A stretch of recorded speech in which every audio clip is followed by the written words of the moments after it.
Et pour aller plus loin sur les enjeux de santé, nous accueillons ce soir le docteur Éric Parra, pneumologue au CHPF. Docteur Yorana, merci Giovanna. d'être avec nous. Alors l'interdiction totale de l'importation et de l'usage de la cigarette électronique vient d'être votée à l'Assemblée.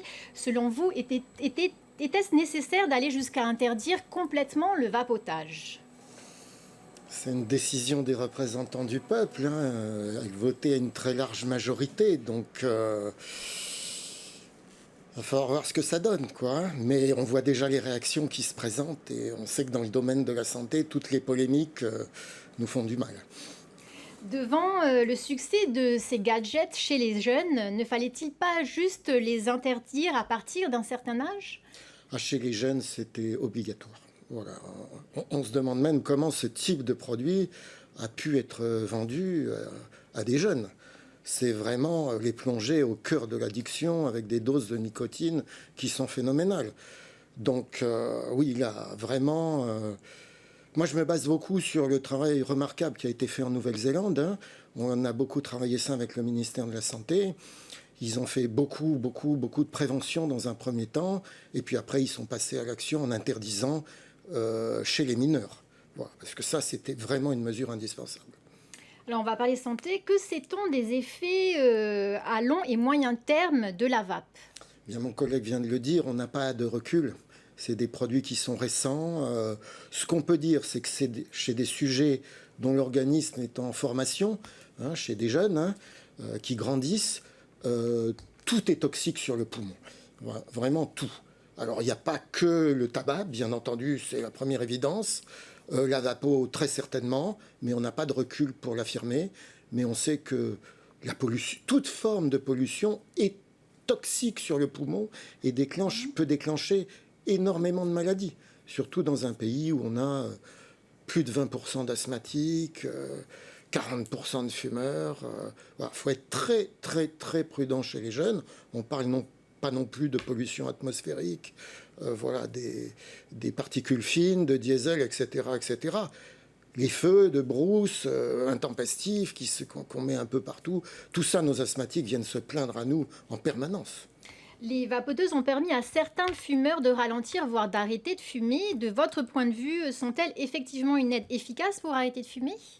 Ben, elle nous est décrite comme telle chez certains fumeurs, notamment qui ont réussi à passer à de la vapo sans nicotine. Voilà, donc qui progressivement ont réussi à se sevrer totalement, un en tabac, deux en nicotine. Ça peut être un des effets pervers de la décision, puisqu'on peut craindre que certains reviennent au tabagisme. Et ça nous poserait à nous des problèmes. Oui. Le CHPF veut devenir un hôpital sans tabac. Quelles sont vos alternatives pour accompagner ceux qui souhaitent arrêter? Alors, c'est un enjeu dont on a parlé déjà sur ce plateau il y a quelque temps. Oui, le CHPF a pris la décision de devenir un hôpital sans tabac et on remercie notre direction. Donc, on a déjà eu 2 réunions, un groupe de travail qui se met en place et vraiment, le but, c'est d'aller par étapes progressives pour démontrer que nous, professionnels de santé, nous responsabilisons.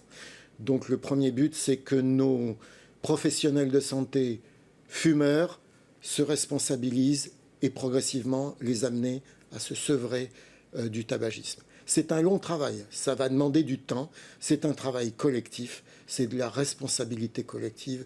Et la lutte contre le tabac, c'est une responsabilité collective.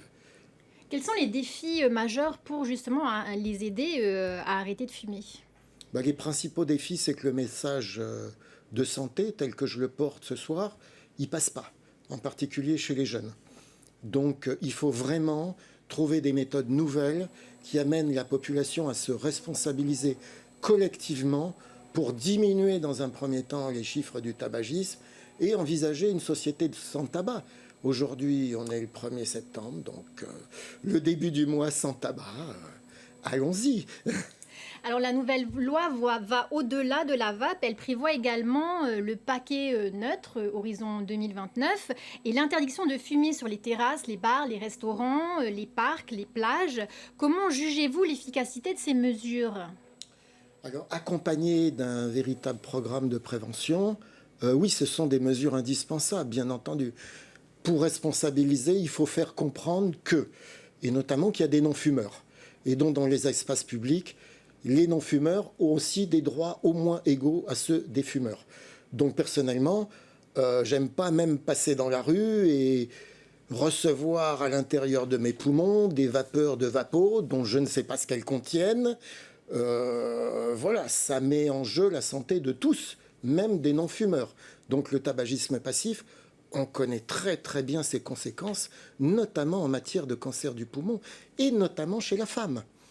Donc je peux déjà annoncer que le 23 octobre, à la mairie de Paia, on va tenir une grande soirée d'information gratuite et ouverte à tous, grand public, pour parler de la santé respiratoire de la femme.